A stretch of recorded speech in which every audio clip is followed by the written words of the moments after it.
सियापति रामचंद्र भगवान की जय, उमापति महादेव की जय, सर्वश्री आशुतोष महाराज जी की जय, सच्चे दरबार की जय।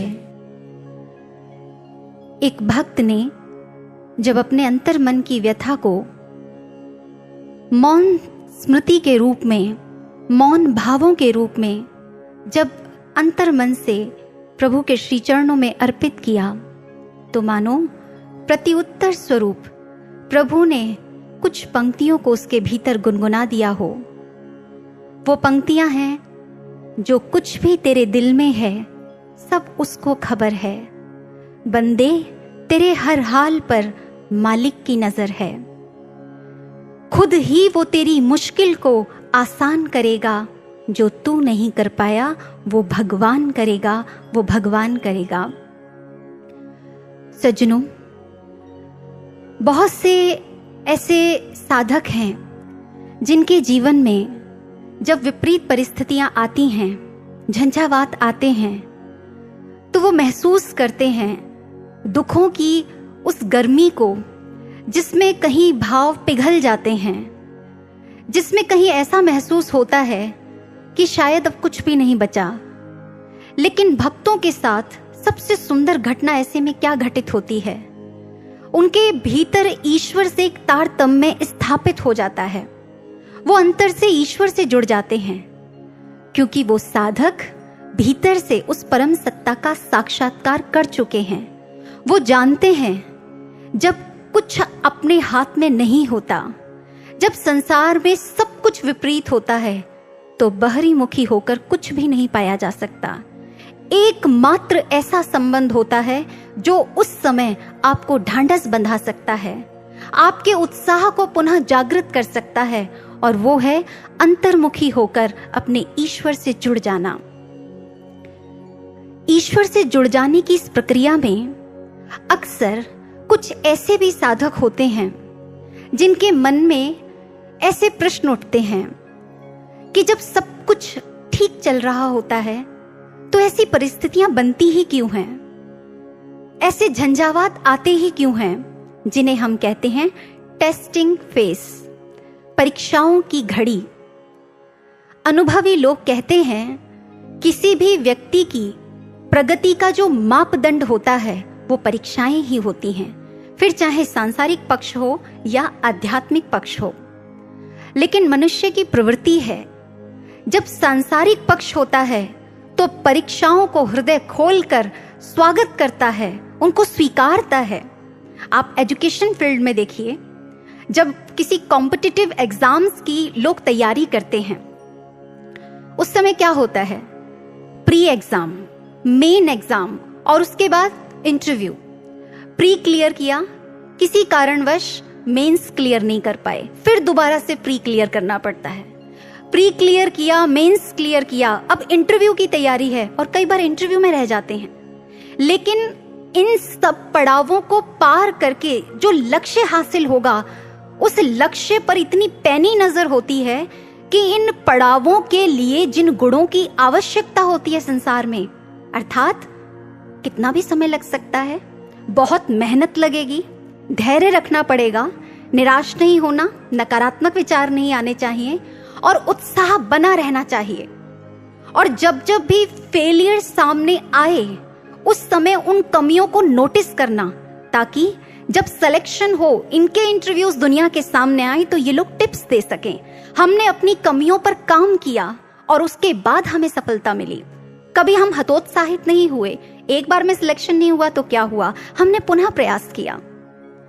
अगर हम अकाउंट्स के क्षेत्र की बात करें तो वहां पर भी ऐसे बहुत से एग्जाम्स हैं, एक ही ग्रुप को क्लियर करने के लिए कितने कितने वर्ष लग जाते हैं, लेकिन नजर लक्ष्य पर होती है। सिविल सर्विसेज के एग्जाम्स की बात कर ले, ना जाने ऐसे कितने क्षेत्र हैं। अपने शरीर के रोगों को ही देखें, अगर हम डॉक्टर के पास जाएं और डॉक्टर को लक्षण देखकर कुछ समझ ना आए, तो डॉक्टर क्या कहता है, आप टेस्ट कराइए। जब डायग्नोज होगा तभी हम आपका इलाज शुरू कर पाएंगे, आपको मेडिसिन दे पाएंगे। और हम बड़ी खुशी खुशी कहते हैं, हाँ डॉक्टर साहब बिल्कुल ठीक कह रहे हैं, पहले टेस्ट हो जाएगा तो कंफर्मेशन हो जाएगी। संसार के क्षेत्र में टेस्ट कितने खुले दिल से स्वीकार करते हैं, कोई भी फील्ड हो। लेकिन वही जब आध्यात्मिक क्षेत्र हो, वहां की बात हो, तो आध्यात्मिक क्षेत्र में अक्सर लोगों का क्या कहना होता है? महापुरुषों के पास एक दुखी व्यक्ति इसलिए आता है कि वो शांति को प्राप्त कर सके, वो अपने दुखों का अंत कर सके। वो इसलिए नहीं आता कि उसे कुछ देना पड़े। वो क्यों परीक्षा देगा? किस लिए परीक्षा देगा? वो तो खुद ही परेशान आया है। अगर ठहर कर सोचें, आप अपने बच्चे का जब स्कूल में एडमिशन कराने जाएं, आप अपने बच्चे से कहें बेटा बहुत मन लगाकर पढ़ाई करनी है, और आपका बच्चा प्रत्युत्तर स्वरूप कहे हाँ पापा मैं सारी क्लास अटेंड करूंगा, मैं टीचर्स की भी बहुत रेस्पेक्ट करूंगा, नियमित रूप से स्कूल जाऊंगा, लेकिन ना मैं एग्जाम नहीं दूंगा। आप क्या समझाएंगे उसे? आप हंसेंगे उसकी बालवत चेष्टा पर? यही तो कहेंगे अरे बुद्धू एग्जाम नहीं देगा तो प्रमोट कैसे होगा नेक्स्ट क्लास में? हमेशा एक ही क्लास में रहना है क्या? कितना साधारण सा उत्तर लग रहा होगा ना कि यही तो समझाएंगे। तो क्या आध्यात्मिक क्षेत्र में आध्यात्मिक उन्नति नाम का क्या कोई शब्द नहीं होता? क्या यहाँ प्रमोशन नहीं होता? कभी मन में ये प्रश्न नहीं आता अगर इस टेस्टिंग फेज से नहीं निकले तो क्या उसी क्लास में नहीं पड़े रह जाएंगे? आगे कैसे बढ़ेंगे? यही एक मार्के का प्रश्न है जो हमें कहीं ना कहीं सोचने पर मजबूर करता है कि जिस समय कोई साधक बनने की प्रक्रिया से गुजरता है तो तकलीफ होती है और अच्छा नहीं लगता, क्योंकि सारी चीजें मन के विपरीत घटित होती हैं। लेकिन अगर कोई जरा भी गहराई से सोचे, टेस्ट पहले शिष्य नहीं देता, पहला टेस्ट गुरु देते हैं। समर्पण पहले शिष्य नहीं करता, पहला समर्पण गुरु करते हैं। किस प्रकार? चलिए उदाहरण से समझते हैं। अगर आपसे ये कहा जाए कि अगर आपको ये कोई प्रश्न पूछे कि आप क्या महाराज जी पर आंख मूंद कर विश्वास कर सकते हैं, तो आप कहेंगे हाँ जी बिल्कुल कर सकते हैं, महाराज जी ने हमें इतनी अनुभूतियां कराई हैं। और आप ही नहीं, ऐसे असंख्य साधक हैं, असंख्य अनुभूतियां हैं। महाराज जी ने स्वयं वो अनुभूतियां कराई जिसमें शिष्य को ये विश्वास हुआ कि महाराज जी के ऊपर आंख मूंद कर विश्वास किया जा सकता है, या यूं कहें विश्वास का पात्र यदि कोई है तो वो महाराज जी हैं। दूसरा प्रश्न, अगर आपसे कोई ये कहे आपके चेहरे पर जब प्रसन्नता आती है, आपकी उदासी का जब हरण होता है, उसके पीछे का स्रोत कौन होता है? आप कहेंगे महाराज जी, क्योंकि जब सिचुएशन बहुत टिपिकल हो जाती है तो महाराज जी को ही पुकारते हैं। जब बिल्कुल हंसी नहीं आ रही होती, मन बहुत उदास होता है, तो फिर महाराज जी ही कुछ करते हैं। जब सुमिरन से हम जुड़ते हैं, महाराज जी को याद करते हैं, तो फिर मुस्कान बिखर जाती है चेहरे पर। यानी हमारे चेहरे पर जो मुस्कान आती है उसके पीछे का कारण कौन बनता है? गुरु। तीसरा, कई बार ऐसी परिस्थितियों से भी तो गुजरते हैं जब हम बोल नहीं पाते, कुछ कह नहीं पाते, जिसे हम कहते हैं अनकही पाती। मौन बात चल रही होती है और महाराज जी उसे सुन लेते हैं। आप सब साक्षी हैं, आप घर बैठे महसूस कर पा रहे होंगे, हमारी अपनी सी बात है। वहां पर भी गुरु ने ही इस टेस्ट में खुद को पास किया और स्वयं को बताया मैं अंतर्यामी हूं, सुनता हूं, जो कुछ तुम कहते हो मत बोलो मेरे आगे, लेकिन तुम्हारे अंतर्मन की भी सुनता हूं। वहीं अगर बात करें अगाध प्रेम की, अनकंडीशनल, कोई शर्त नहीं, ऐसा प्यार कौन करता है हमें? दोबारा नाम आता है हमारे महाराज जी।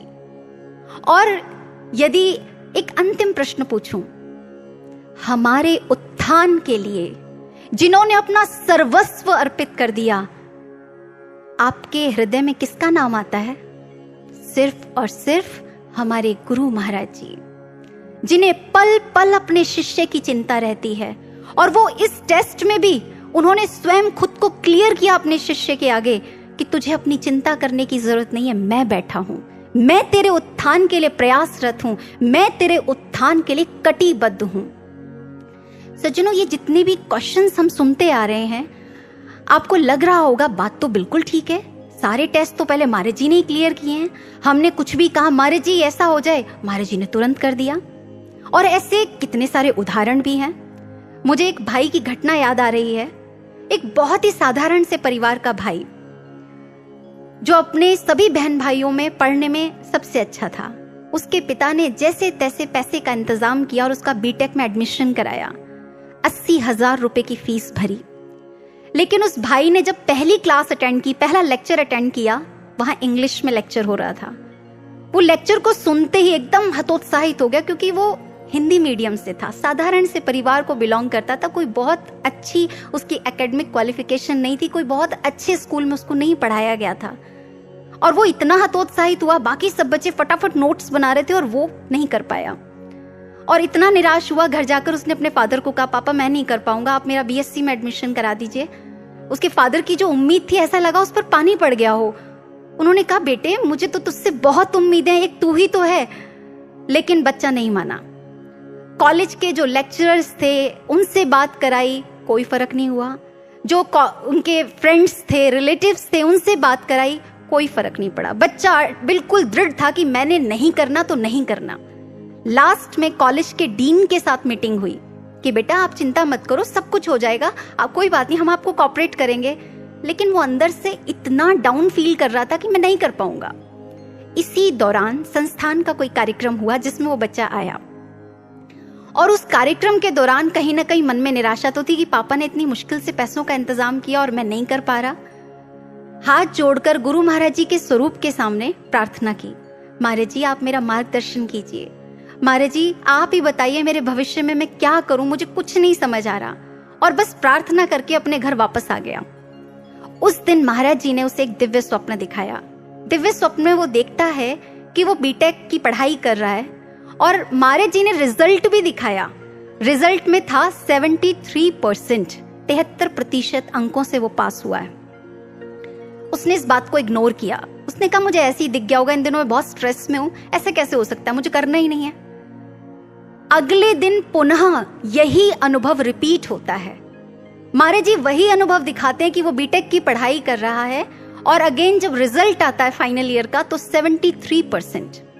अब उसको कुछ हुआ अंदर से कि महाराज जी को 2 बार दिखाना पड़ा ये अनुभव, नहीं अब तो कुछ है।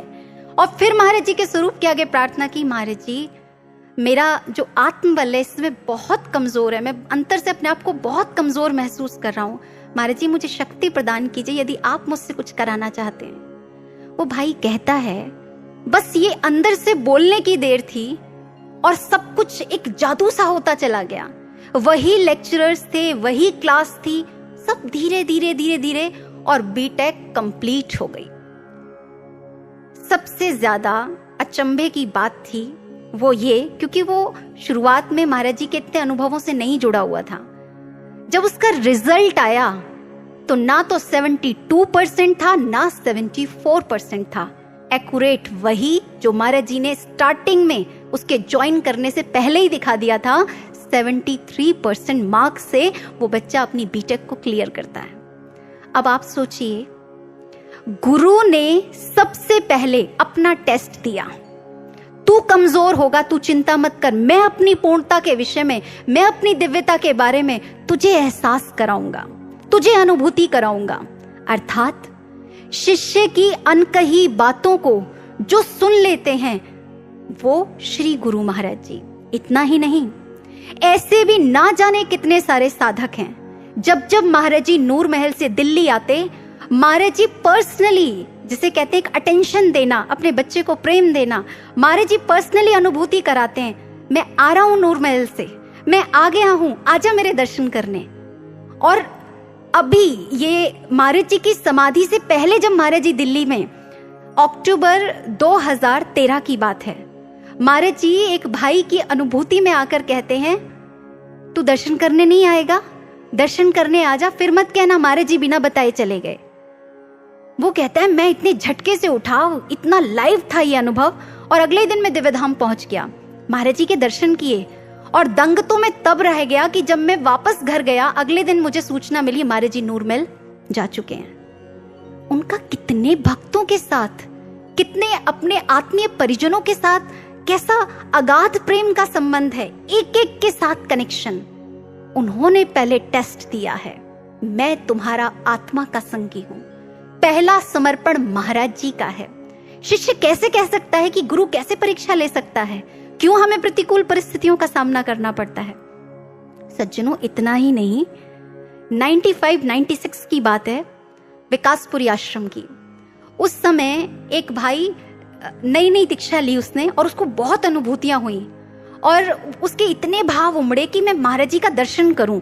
जिन्होंने दीक्षा के समय इतनी अनुभूतियां हुई, शिष्यों के द्वारा सेवा लगती, तो वो गुरु कैसे होंगे। और महाराज जी विकासपुरी आश्रम आए हुए थे। वो इतनी महाराज जी के लिए वस्त्र, फल, फूल, बहुत सारी भेंट इत्यादि लेकर आया। लेकिन अभी ताजा ताजा ज्ञान मिला था, बीज पड़ा था, तो शायद सूक्ष्म रूप से कहीं मन के किसी कोने में था कि बाकी गुरुओं जैसा होगा, मुझे अटेंशन मिलेगी, मैं इतना कुछ भेंट जो लेकर आया हूं।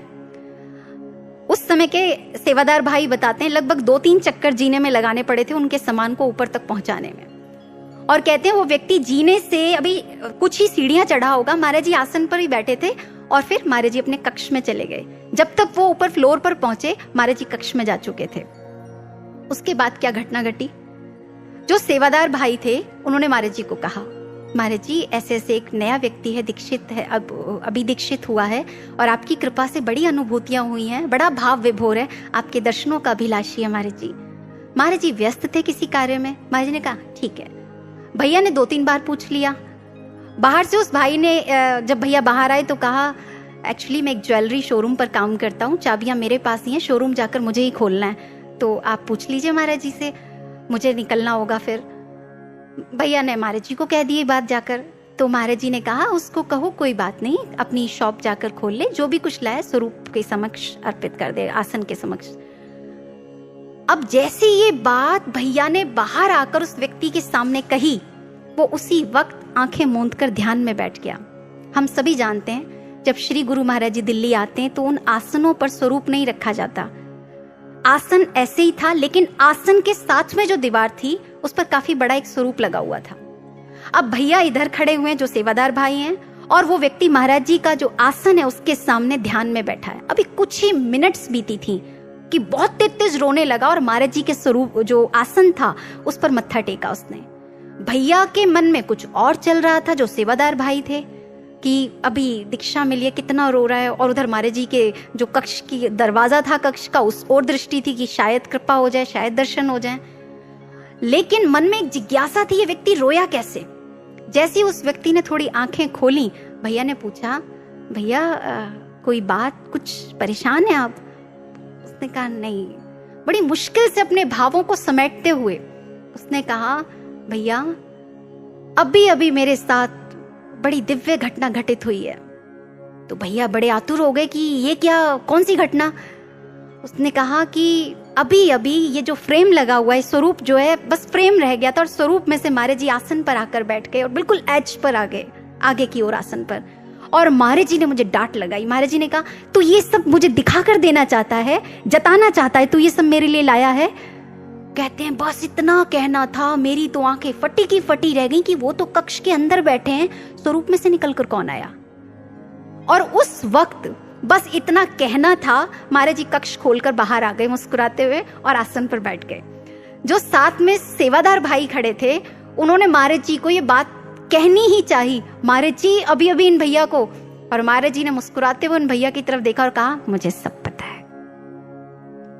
क्या है ये? एक बिल्कुल ताजा, एक ऐसा बालक जिसे कहते हैं जब जिसको दीक्षा मिलती है वो निरा एक नन्हा बालक होता है। उस समय मानो बीजारोपण हुआ है, भी ब्रह्म ज्ञान की दीक्षा मिली है। उस बच्चे को भी इस पद पर आगे कैसे मजबूत करना है, क्या कहेंगे हम इसे?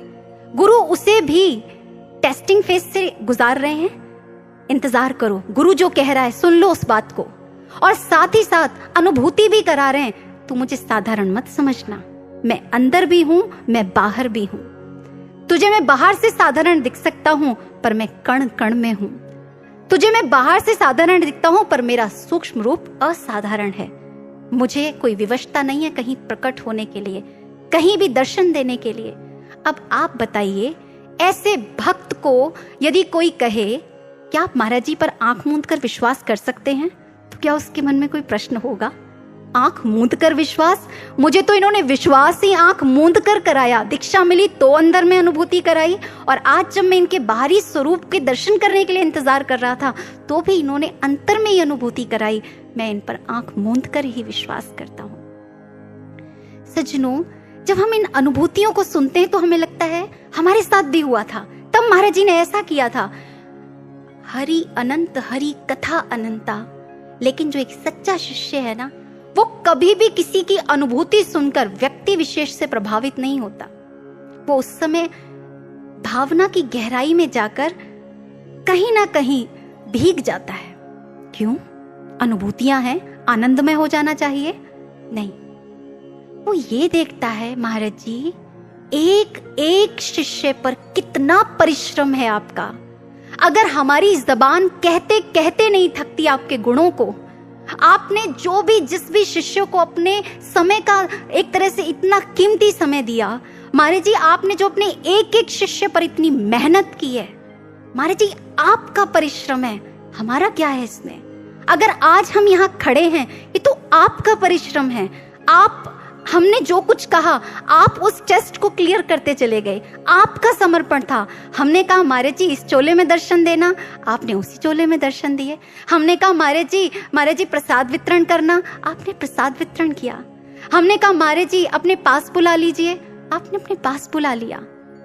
अगर बात कही जाए कि गुरु आदेश देता है और शिष्य उसकी पालना करता है, आदेश तो महाराज जी हमने आपको दिए हैं और आपने उसकी पालना की है। इसीलिए भक्ति पथ पर जैसे जैसे हम आगे बढ़ें, जरूर मनन मंथन करें कि हम पानी में मथनी नहीं चला रहे, दही में मथनी चला रहे हैं। हमें किसी ऐसे मार्ग का अनुसरण करने के लिए महाराज जी ने नहीं दिया जहां पर सिर्फ कोरी बातें हैं। हमारे इस पथ पर अनुभूतियां हैं, अनुभव हैं, हमारे इस पथ पर आनंद है। अंदर से हमें कोई बांध कर चलता है, विचलित नहीं होने देता हमें। हमारा वो दिव्य पथ है। और जो हमारा गुरु कहता है, अगर ईमानदारी से हम वैसा करते हैं तो हम बहुत कुछ प्राप्त करते हैं। श्री गुरु महाराज जी के श्री चरणों में एक बार किसी ने अंतर्मन के भावों से प्रार्थना की, महाराज जी आप जब तक सब कुछ करते हैं, हम जैसा जैसा बोलते हैं, प्रार्थना करते हैं, तब तक हमें बहुत अच्छा लगता है। लेकिन जब आप थोड़े से भी कठोर हो जाते हैं ना, थोड़े से भी निष्ठुर हो जाते हैं, हालांकि आप ऐसे हैं नहीं, आप करुणा के सागर हैं, लेकिन महाराज जी कभी कभी जब ऐसी कोई परिस्थिति कुछ समय के लिए भी आती है तो ऐसा लगता है गुरु अपने शिष्य को ऐसे टेस्टिंग फेज से क्यों निकालता है, ऐसी परीक्षाएं क्यों लेता है। तो महाराज जी ने सूक्ष्म रूप से ही अंदर से प्रेरणा दी, और प्रेरणा एक कहानी के रूप में दी। महाराज जी ने अंतर से क्या अनुभूति कराई, अंतर से क्या प्रेरणा दी। एक राजा के पास एक व्यक्ति बाज के 2 बच्चे उपहार स्वरूप देकर गया। राजा बड़ा प्रसन्न हुआ, बड़े सुंदर बच्चे थे वो, और उसने एक अनुभवी व्यक्ति को नियुक्त कर दिया, आपने इनको ट्रेंड करना, इनकी देखभाल करनी है। जैसे जैसे बाज के वो बच्चे बड़े हुए, एक बार राजा ने इच्छा जाहिर की, मैं इन्हें देखना चाहता हूं। तो जब राजा ने देखा तो उस व्यक्ति से कहा, क्या ये उड़ते हैं अब? उन्होंने कहा हाँ, बहुत ऊंची उड़ान उड़ते हैं। दोनों को जैसे ही आदेश दिया कि उड़े वो, तो एक तो बहुत ऊंची उड़ान उड़ता है, लेकिन दूसरा थोड़ी सी उड़ान उड़कर डाल पर आकर बैठ जाता है। राजा को बड़ा दुख होता है, क्योंकि वो दोनों छोटे बच्चे बड़े प्यारे होते हैं। जब उसने उसको एक्सेप्ट किया होता है, स्वीकारा होता है, तो उसे लगता है कि जब एक इतनी ऊंची उड़ान उड़ रहा है तो ये क्यों थोड़ा सा उड़कर बैठ जाता है। तो उसने कहा कि इसको भी उड़ाइए। उनका राजन क्षमा कीजिए, बहुत प्रयास किए लेकिन ये उड़ता ही नहीं है, थोड़ा सा उड़ता है, उड़कर फिर इस डाल पर बैठ जाता है। कहते हैं आप ऐसा कीजिए, ऐलान कराइए, हम पुरस्कार देंगे, लेकिन इसको भी बिल्कुल उसी बाज की तरह उड़ाइए। उसने कहा ठीक है। बड़े बड़े विद्वानों को बताया गया, लेकिन थोड़ा बहुत किसी ने उड़ान के लिए प्रगति कराई, लेकिन हालत वैसी ही रही, वो आकर दोबारा डाल पर बैठ जाता था। एक बार कोई ऐसा व्यक्ति आया जिसने उसे ऐसा ट्रेंड कर दिया जैसा वो दूसरा बाज था, बहुत ऊंची उड़ान उड़ता था। अब राजा ने कहा कौन है वो व्यक्ति जिसने ऐसा काम कर दिया जिसे बड़े बड़े विद्वान नहीं कर पाए, जरा उसे दरबार में बुलाया जाए। दरबार में वो व्यक्ति आया, वो एक साधारण सा किसान था। जब वो किसान आया तो राजा ने प्रश्न किया, भैया आपने ऐसा क्या किया, कोई नहीं कर पाया वो आपने किया। उसने कहा महाराज मैं तो एक साधारण सा किसान, ज्यादा अनुभव तो नहीं है, पर मैंने बस एक छोटी सी बात पकड़ी इसकी, ये उड़ क्यों नहीं पा रहा है, कारण क्या है? थोड़ा सा उड़ता है, वापस डाल पर आकर बैठ जाता है, फिर थोड़ा सा उड़ता है, फिर डाल पर आकर बैठ जाता है। क्यों ना इसकी डाल ही काट दी जाए। राजा बड़ा प्रसन्न हुआ। अच्छा फिर? और महाराज कुछ नहीं, बस मैंने इसकी डाल काट दी, और जैसी इसकी डाल छूटी ये तो गगन में स्वच्छंद उड़ने लगा। महाराज जी ने उस समय अंदर से प्रेरणा दी, साधक जब अपने कंफर्ट जोन में रहता है, जो जो उसने अलग अलग बनाए हुए होते हैं, कोई व्यक्ति, कोई स्थान, कोई वस्तुएं, बहुत सारी चीजें हैं, किसी चीज से आसक्ति है, वो कंफर्ट जोन्स जब तक उसके साथ होते हैं ना, वो कभी अध्यात्म के ऊंचे गगन पर उड़ान नहीं भर पाता, वो उसकी प्रगति में बाधक बनता है। और गुरु ऐसे टेस्टिंग फेस से निकालकर, परीक्षाओं से निकालकर उसकी इस डाल को काट देता है, उसके इन कंफर्ट जोन से उसको अलग करता है। बड़ी तकलीफ होती है, क्योंकि उसे तो वहां बहुत अच्छा लग रहा था। उड़ने में तो तकलीफ होती है ना, बैठने में क्या तकलीफ है। लेकिन गुरु महाराज जी ने कहा, जैसे बाज उड़ने के लिए बना है, डाल पर बैठने के लिए नहीं, उसी तरह शिष्य को तो अपना आत्मिक उत्थान करना है, अपनी ऊर्जा को ऊर्ध्वगामी करना है, उसे कहीं ठहर नहीं जाना। शिष्य के इस विकास के लिए गुरु हर पल चिंतित रहते हैं, इसलिए ऐसी परिस्थितियां बनाते हैं, मुश्किल परिस्थितियां। और महाराज जी आगे प्रेरणा देते हैं, ये मुश्किल परिस्थितियां आगे आगे और मुश्किल होती हैं। जैसे जैसे शिष्य को ये एहसास होता जाता है, बड़ा कीमती मार्ग है, छूट ना जाए। इस मार्ग पर मिलने वाली जो संपदा है, जो आध्यात्मिक उन्नतियां हैं, जो इस पथ का आनंद है, जो आत्मा का कल्याण है, वो सब कुछ यही संभव है। ये मार्ग ना छूट जाए। जैसे जैसे उसे कीमत पता चलती है, उसकी मुश्किलें और बढ़ती चली जाती हैं, उसकी परीक्षाओं का जो लेवल होता है वो इंक्रीज होता चला जाता है, बढ़ता चला जाता है। और संत गुरजेफ भी इस विषय में बहुत सुंदर कहते हैं, जब तक शिष्य की आस्था में जरा सी भी लंगड़ाहट होती है ना, तब तक गुरु ऐसी ही परिस्थितियां बनाते रहते हैं ताकि उसकी आस्था को मजबूत कर सकें। बिना परिस्थितियों से गुजरे आस्था मजबूत नहीं होती।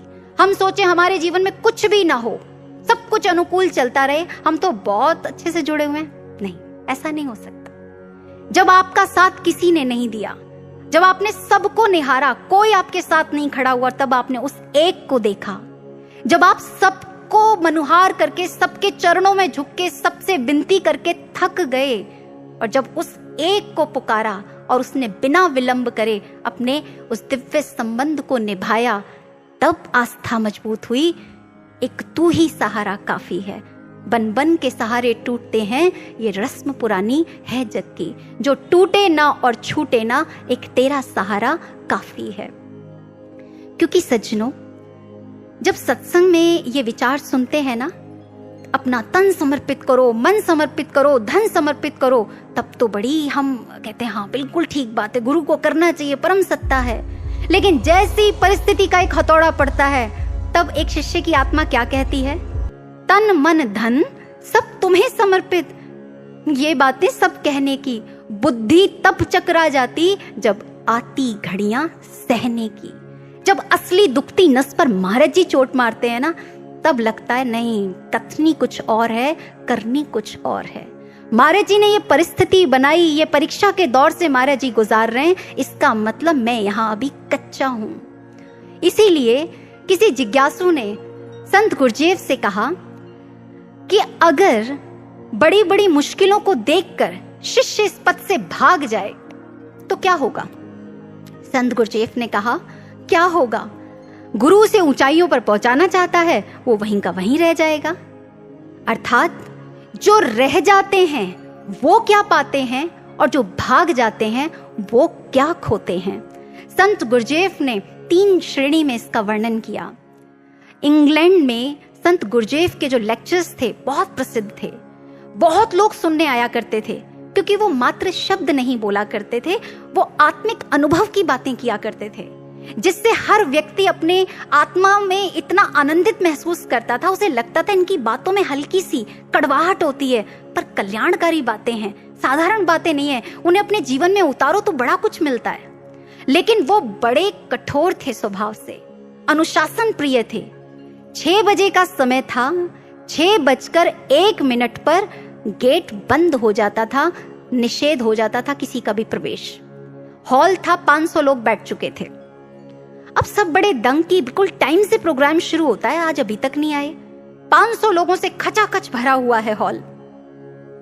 अचानक से अनाउंसमेंट होती है, अभी थोड़ा समय और लगेगा।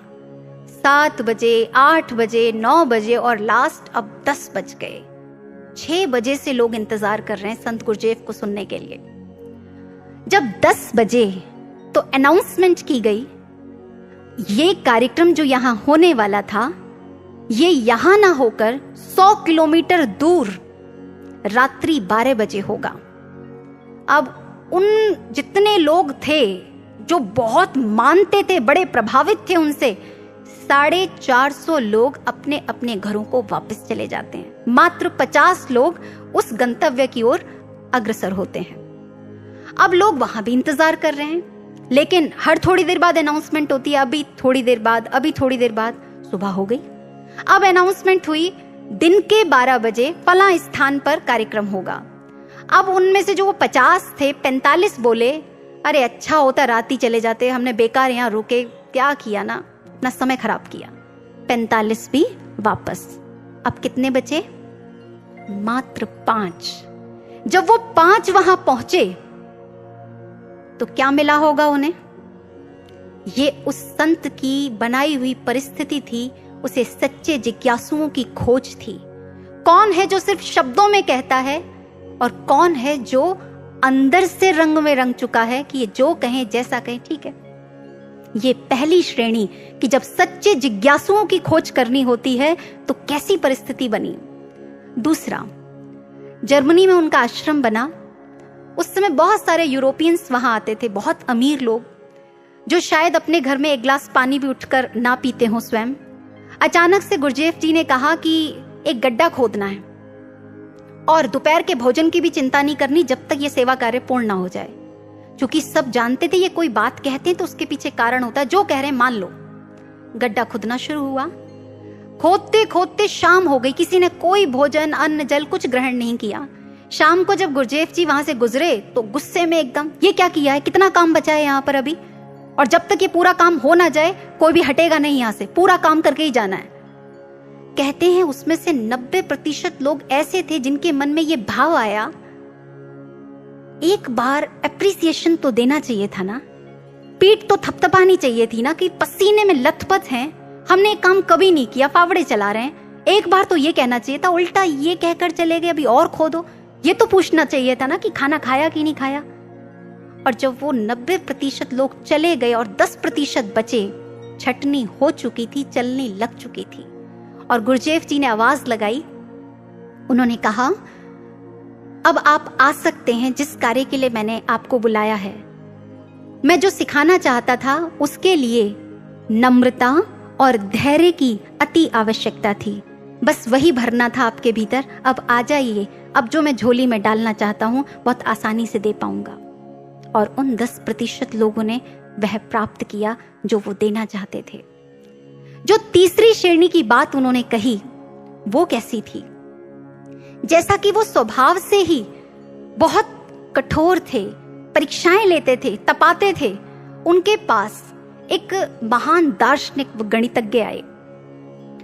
वो बुद्धिजीवियों के नजर में बड़े ज्ञानी और अनुभवी थे, पर इनकी प्रशंसा सुनकर वो भी इनके पास आ गए।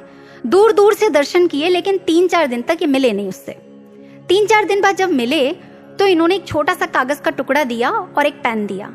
अच्छा, तुम्हें, मैंने सुना है कि सत्य पर तुमने कुछ 100 पन्ने की कुछ किताब विताब लिखी है, बड़ा ज्ञान है तुम्हें, जरा इस पन्ने पर लिख दो, और जो ना लिख पाओ समय को बचाएंगे, बस उसी पर प्रकाश डालेंगे, बाकी तुम लिख दो जो तुम्हें आता है।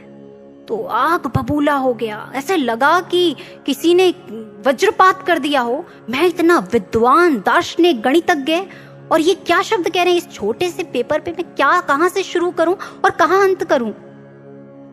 पेपर हाथ में ले लिया, बस एक दृष्टि डाली उनके ऊपर, और बस दृष्टि डलते ही जो कुछ था माइंड में सब रिमूव हो गया।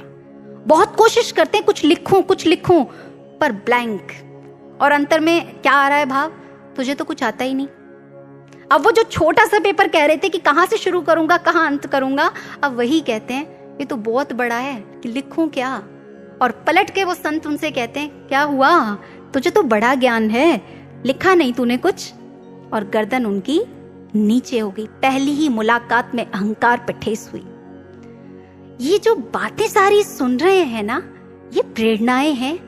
जब हम इतिहास की घटनाएं सुनते हैं ना, तो अपने जीवन से ऐसी बातों को मैच करते हैं। क्या कभी ऐसे हथौड़े हम पर भी चलते हैं? उस समय हमारी रिएक्शन क्या होती है? उस समय हम व्यक्ति विशेष को दोष देते हैं या ये सोचते हैं इस दरबार में सब कुछ एक लीला के तहत चल रहा है, निर्माण हो रहा है, मैं अपने को कितना सुधार सकता हूं, इसमें मेरे अंदर कितनी संभावनाएं हैं स्वयं में परिवर्तन लाने की, मुझे क्यों बुरा लग रहा है, मैं एक्सेप्ट क्यों नहीं कर पा रहा। और ये व्यक्ति इतने प्रभावित होते हैं, इनके साथ ही रहने लग जाते हैं। जहां जहां इनके लेक्चर्स होते हैं उसको नोट डाउन करते हैं, क्योंकि इनके मन में होता है मैं बुक लिखूंगा इनके जो भी लेक्चर्स का सार होगा। एक बार ये इनके साथ रेलगाड़ी में जा रहे थे, 3-4 दिन का सफर था। पेंट्री में गए खाना खाने के लिए। अचानक संत गुरजेफ ने एक अजीब सी घटना घटित करी, और वो क्या, ऐसा व्यवहार करना शुरू किया जैसे नशेड़ी करते हैं। और वो दंग रह गए। कंपार्टमेंट में जा रहे हैं, कभी किसी के ऊपर पानी डाल रहे हैं, कभी कुछ लोग उल्टा बोल रहे हैं। उसको बड़ी इंसल्ट फील हो रही, क्योंकि वो बड़ा रिस्पेक्टेड रेनाउंड व्यक्ति था, लोग जानते थे, और वो सह भी नहीं पा रहा था कि उनके लिए भी लोग उल्टा बोल रहे हैं। और वो सबको यही कह रहा है, नहीं नहीं ये नशेड़ी नहीं है, मैंने तो अभी सुबह से इनको एक गिलास पानी पीते हुए भी नहीं देखा, ऐसा नहीं है। इतनी देर में तो उन्होंने एक अटैची उठाई और चलती ट्रेन से फेंक मारी। अब तो लोगों को और विश्वास हो गया व्यक्ति बिल्कुल ही पागल है। टीटी आया, इतने में कहा इनको बंद करो कंपार्टमेंट के अंदर, ये बाहर निकालने की जरूरत नहीं, क्या ये हंगामा कर रखा है। अब उस दार्शनिक को अंदर से इतना ज्यादा अपमान महसूस हुआ। जब वो उनके साथ एकांत में बैठे, अब वो संत नॉर्मल होते थे, बिल्कुल साधारण हो चुके थे, तो उन्होंने उन संत से कहा कि आप ये सब क्यों कर रहे थे, आपने महसूस नहीं किया लोगों ने हमारी कितनी इंसल्ट की, अभी हमें जेल हो जाती, हमारे खिलाफ कंप्लेंट हो जाती। तो उन्होंने बड़ी धीमी सी आवाज में कहा, कुछ सिखा रहा था। क्या सिखा रहे थे आप? सिखा रहा था किसी भी परिस्थिति में संयम के साथ बिना उत्तेजित हुए उसे कैसे हैंडल करते हैं। बात को थोड़ा सा हकलाते हुए बोला, वो तो सब ठीक है, लेकिन जिसकी आपने अटैची फेंक दी उसका क्या, उसका सामान का नुकसान कर दिया आपने। वो किसी और की अटैची नहीं, तुम्हारी अटैची थी, तो और भड़क गया। मेरी डायरी, मेरे कपड़े, उसका क्या होगा?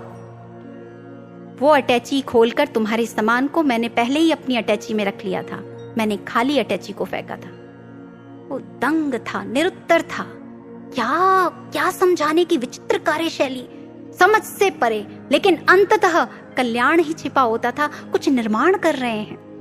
और कहते हैं उनके जीवन का ये अंतिम दृष्टांत था, जो इतनी सारी अनुभूतियों को अपनी आंखों से देख चुके थे, अपनी आत्मा से महसूस कर चुके थे। एक बार टेलीग्राम से जब इन्हें संत गुरजेफ ने अचानक बुलाया, काफी दूरी पर थे ये, बाहर परिस्थितियां बहुत नेगेटिव थीं, ये जैसे तैसे पहुंचे सिर्फ यही भाव लेते हुए, अगर ये बुला रहे हैं तो कोई कारण होगा, मुझे पहुंच जाना चाहिए।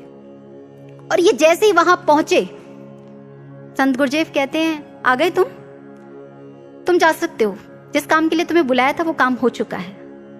तो आंखें फटी की फटी रह गई एकदम। और संत गुरजेफ ने कहा, अब तुमसे बाकी बात जो भी कुछ होगी लंदन में होगी। अब अंत था। उसने कहा, अब आगे संबंध नहीं रखूंगा इनसे। अहंकार भी प्रकट हुआ, क्रोध भी प्रकट हुआ, अपमान भी महसूस हुआ, लेकिन ये दार्शनिक अपने जीवन के अंतिम क्षणों में अपनी आत्मकथा में लिख कर गए, मैं वहां से छिटक तो गया, क्योंकि मेरा अपने ऊपर कोई कंट्रोल नहीं था, मेरा अपने ऊपर कोई संयम नहीं था, मैं अपने अहंकार को जीत नहीं पाया था, मैं उनके तराशने से वंचित रह गया। पूरी जिंदगी मेरे मन में अनेकों प्रश्न उठे, पर मैं उन प्रश्नों के उत्तर ना दे पाया कि मैंने क्या खोया। ये एक पछतावा। और इसे संत गुरजेफ ने कहा, जो गुरु की कठोरता में कल्याण नहीं देख पाए वो भी भाग गए, जो अधीर हो गए वो भी भाग गए, जो सच्चे जिज्ञासु नहीं थे वो भी भाग गए। सज्जनों, ये टेस्टिंग फेस, अगर हम जरा सा भी मनन मंथन करें, हमारे महाराज जी क्या कहते हैं, गिर के गिरना नहीं बात कुछ भी है, बड़ी बात गिर के संभलना। कोई कितनी बार गिरे, महाराज जी पुनः थामने के लिए तैयार रहते हैं। क्या हमने महाराज जी के भीतर कभी ऐसी कोई कठोरता देखी? जितनी भी बार गिरा मैं, तूने पग पग मुझे संभाला, तेरी कृपा को मैंने पाया, तेरी दया को मैंने पाया, तेरे नाम का सुमिरन करके मेरे मन में सुख भराया। हमारे गुरु महाराज जी ने हमसे कितनी उम्मीदें रखी हैं। जब जब हम इस पद से विचलित होते हैं, महाराज जी पुनः हमें थाम लेते हैं। जब जब हम इस पद पर चल नहीं पाते, महाराज जी कहते चिंता नहीं करनी है, मैं चलाऊंगा, बुद्धि नहीं लगानी है, समर्पण करना है। आप इस बात को महसूस करके देखिए, किसी ने कुछ तो सोच के दोहे की रचना की होगी कि जब जब गुरु टेस्टिंग फेज से निकाल रहा हो, ईश्वरीय प्रेरणा से जीवन में कोई ऐसी नेगेटिव परिस्थिति आई हो, हुआ भी है पिछले समय में। कितने घरों में, कितने लोगों के मन में प्रश्न है, अगर ईश्वर होता तो ऐसा होता ही नहीं। कितने पारिवारिक सदस्य जो थे, कितनों के साथ घटनाएं घटित हुई, लेकिन चूंकि अंदर से वो संबंध स्थापित नहीं था इसलिए विचलित हो गए। लेकिन जिसने ये लाइनें लिखी, कितनी सोचकर लिखी होंगी, और वो लाइनें क्या हैं? चिंता तो सतनाम की और न चितवे दास। अगर तुम सच में समर्पण कर चुके हो, तुम दास बन चुके हो, तो सिर्फ अपने नाम सुमिरन की चिंता करो और कुछ करने की जरूरत नहीं। और जो कोई चितवे नाम बिन, अगर तू अपने सुमिरन को छोड़कर कुछ और चिंतन करेगा, सोई काल की फांस, तो उसी समय काल की फांस में आ जाएगा। ये कुछ तो महापुरुषों की अनुभूतियां रही होंगी ना, जब उन्होंने ऐसी पंक्तियों की रचना की। कितनी गूढ़ बात है। इसलिए जब हमारे जीवन में ऐसी परिस्थितियां आए, ये बातें जितने आराम से हम सुन रहे हैं ना, सभी से मेरा करबद्ध निवेदन है, इतिहास की इस घटना को अवश्य स्मरण रखें। क्योंकि जब गुरु लीला करते हैं ना, अच्छे अच्छे भ्रमित हो जाते हैं। ये बातें कहनी आसान होती हैं कि गुरु जो कर रहा है, जैसा कर रहा है, पूर्णता से चलते चलो। इतिहास के ऐसे भक्त हुए हैं जिनका जीवन प्रसंग हमें सोचने पर मजबूर करेगा। आज भी यदि आप उनकी वाणियां सुनेंगे, जिन भक्त की मैं बात कर रही हूं, गुरु भक्ति में पगे हुए ऐसे रस भरे विचार कि उन वाणियों को पढ़कर ऐसा लगता है कि इनकी जो भक्ति होगी उसमें कितनी गहराई रही होगी। गुरु भक्ति, समर्पण, निष्ठा चरम स्तर का था। और उन भक्त का नाम था भाई गुरदास जी। एक बार उनके मुख से ये बात निकल गई, गुरु पर विश्वास चट्टान की तरह मजबूत होना चाहिए। कैसी भी गुरु लीला करे, कभी भी बुद्धि भ्रमित नहीं होनी चाहिए। सोचिए, वो ये बात कह रहे हैं और इतिहास साक्षी है। भाई गुरदास जी ने ये वचन कहे, विश्वास चट्टान की तरह मजबूत हो। अगर गुरु कोई लीला करे तो मन भ्रमित ना हो, बुद्धि भ्रमित ना हो। और कुछ ही समय पश्चात गुरु ने उन्हीं के साथ एक लीला रचित की, जिसमें उनका विश्वास भी डामाडोल हुआ, बुद्धि भी भ्रमित हो गई। दी थी अशर्फियां और वो बन गए थे ठीकरियां। पठानों को पेमेंट करनी थी, घोड़े खरीदे थे, और बुद्धि विचलित हो गई, ये क्या, और वो वहां से भाग गए थे। क्या जवाब दूंगा, कैसे, क्या पेमेंट? ये घोड़े तो जा चुके थे गुरु दरबार, पर अशर्फियां ठीकरियों में बदल गई थी। इसलिए सज्जनों, शिष्य का खुद का बल काफी नहीं होता कि जब गुरु कोई लीला रचे, गुरु किसी टेस्टिंग फेज से हमें गुजार रहा हो और एक शिष्य कहे मैं तो आराम से निकल जाऊंगा, मुझे तो कुछ भी नहीं होगा। नहीं, ऐसा नहीं हो सकता। इसके पीछे अगर मर्म समझना है तो कैसे समझेंगे? अगर हम चाहते हैं कि हम महाराज जी के द्वारा जो भी कुछ लीलाएं हैं या आगे होंगी या हमारे जीवन में पीछे भी हम उसके साक्षी बने हैं, उन लीलाओं से हमने यही सीखा कि जिस समय भी बुद्धि से परे कोई बात घटित हो रही हो, समर्पण, गुरु आज्ञा की पालना, सुमिरन से जुड़ जाना। महाराज जी जानते हैं कितनी सेवा करानी है, कितनी साधना करानी है। महाराज जी जानते हैं कितना सुमिरन से जोड़ना है और कितना इसे अपने दर्शनों से अभिभूत करना है। ये महाराज जी जानते हैं। पूरी तरह सौंप देना, महाराज जी मेरे अंदर क्षमता नहीं है, इस पद पर मैं नहीं आया, आपने चुनाव किया है, आप लेकर आए, अपने संग चला लो हे प्रभु, अपने संग चला लो, मुझ पे क्षमता नहीं है। आप कहेंगे ऐसा कैसे हो सकता है कि हम इस तरह का समर्पण करेंगे और उन परिस्थितियों से निकल जाएंगे? जी हाँ, बिल्कुल निकल जाएंगे। एक उदाहरण से समझते हैं। अगर कोई व्यक्ति अपने घर एक रेफ्रिजरेटर खरीद कर लेकर आए, एक फ्रिज लेकर आए, और उसका जो प्लग है वो इलेक्ट्रिसिटी के साथ कनेक्ट ना करे और प्रश्न करे क्या ये बर्फ जमाएगा, इसमें ठंडा पानी होगा, इसमें वेजिटेबल्स फ्रूट्स को जब हम रखेंगे ये फ्रेश रहेंगे, तो कोई बुद्धिमान व्यक्ति क्या कहेगा? भाई साहब, इसके प्लग को इलेक्ट्रिसिटी से कनेक्ट कर दीजिए, ये क्या कर सकता है क्या नहीं सब आपके आगे प्रकट हो जाएगा। ठीक इसी तरह से तुम्हारा अहंकार, मन, बुद्धि, मान अपमान की भावना, क्रोध, जो जो कुछ अंदर बैठे हैं, महाराज जी ने उनको कैसे वॉश आउट करना है, कैसे निकालना है, और जो सद्गुण हैं जो एक भक्त के भीतर होने चाहिए उन्हें कैसे प्रकट करना है, बस तुम कनेक्शन स्थापित करो। जैसे वो कनेक्शन स्थापित होगा, हमारे भीतर क्या क्षमता है क्या नहीं बोलने की जरूरत नहीं है। ज्ञान मुद्रा, अंदर से जुड़ जाना, क्योंकि जब जरूरत से ज्यादा बुद्धि पर भार डालते हैं ऐसी परिस्थितियों में, यही तो स्ट्रेस है और क्या है। जिन परिस्थितियों पर हमारा जोर नहीं चलता तब भी हम उनके बारे में सोचें, दैट इज कॉल्ड स्ट्रेस। यही तनाव है और कुछ नहीं है। परिस्थिति हमारे काबू से बाहर है, बस एक कार्य करना है, उस परम सत्ता से अपने तार जोड़ देने। प्रभु मैं नहीं समझ पा रहा, अब आप देख लो।